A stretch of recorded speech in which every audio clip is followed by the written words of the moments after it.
Hi guys, so today we're going to be making lemon chicken risotto. This is one of my favourite dishes and I hope you enjoy cooking it as much as I do.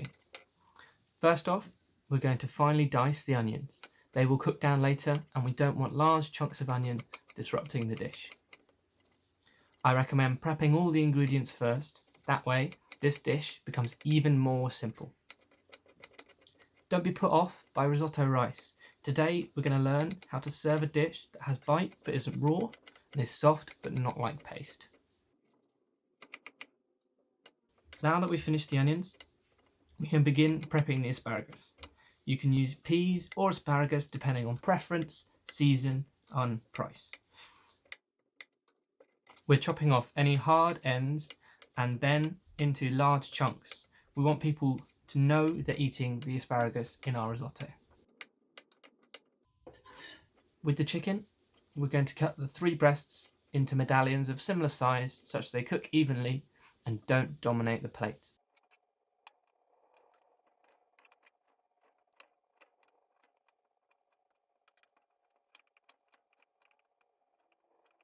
Now take a large frying pan with rayed edges and add a nice drop of olive oil, salt, pepper. This is the only fat we're going to be adding for the rest of the dish. Allow this to come to temperature and set aside a plate with a kitchen towel for when chicken has finished cooking. You're going to want to fry the chicken off on a reasonably high heat until it develops a nice golden colour on all sides.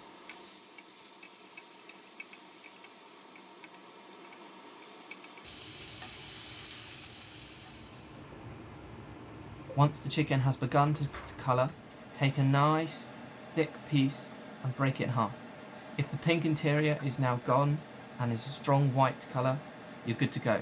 Now remove the chicken from the pan to your plate with the kitchen paper. Drain off any unwanted juice, but don't wash the pan or add any more oil. In goes half the pancetta. Stir it round, making sure it doesn't stick. The fat of the pancetta should escape. Use this to deglaze your pan. Once the pancetta is crunchy, set aside for later.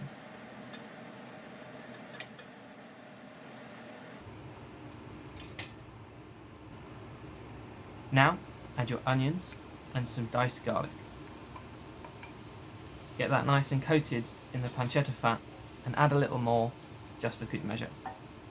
Then, turn the heat way down and sweat off your onions until they're nice and soft and starting to take on a nice golden colour. Look at that. Delicious. Now, add the rice evenly in the pan.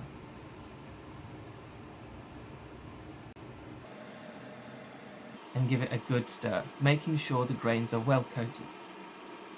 They are cooked when they're shiny but not brown.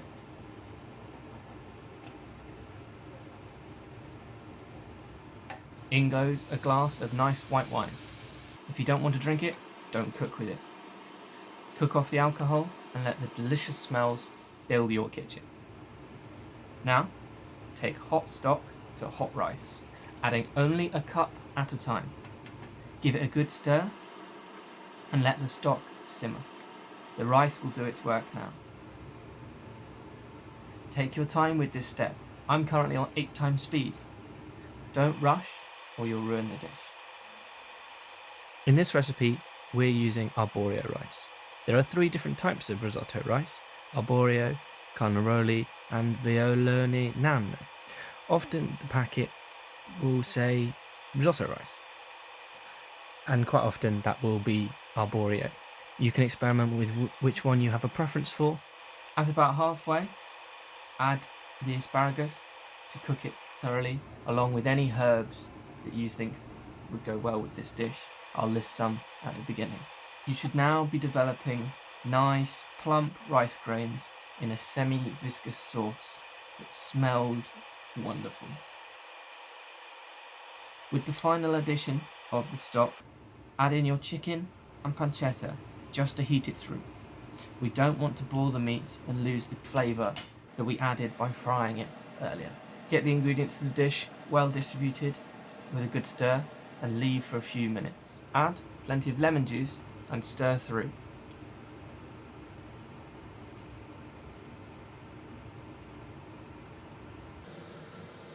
Now turn the heat off, pop on a lid and let the juice work for 5 minutes.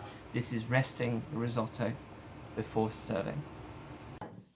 When plating, try building height where possible.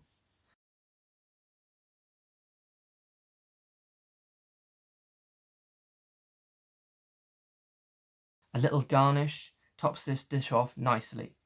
I've gone for some parmesan, lemon zest and a basil leaf. Hope you enjoyed this video and we'll see you again soon for our next dish.